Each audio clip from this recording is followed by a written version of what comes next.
அண்ணாமலை வந்து குளோபல் ஸ்டாலின் காலைல 6 மணிக்கு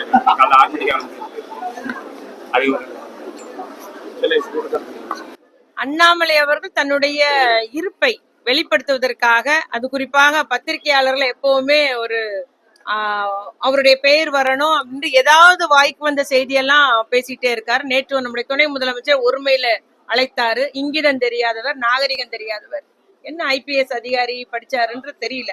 அது மாதிரி இன்னைக்கு இதை தொடங்கி இருக்காரு. ஆகவே அவருடைய இருப்பை அவருடைய கட்சியில நான் ஒரு முக்கியமானது என்பதை அவர் கட்சிக்காரர்கள் காமிக்கிறதுக்கு ஏதாவது செய்யறாரு. நிச்சயமா இதெல்லாம் ஒன்னும் ட்ரெண்டிங் ஆக போறது இல்ல.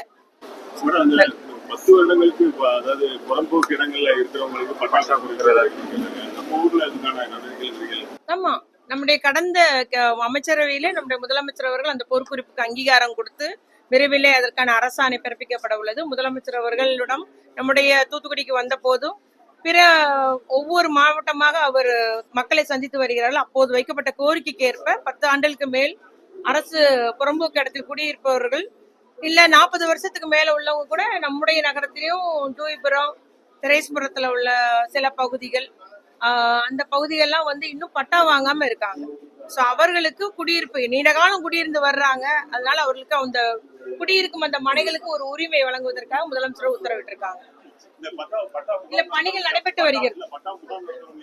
ஆமா, அதுல வந்து 3700 அப்ளிகேஷன் வந்திருக்குங்க.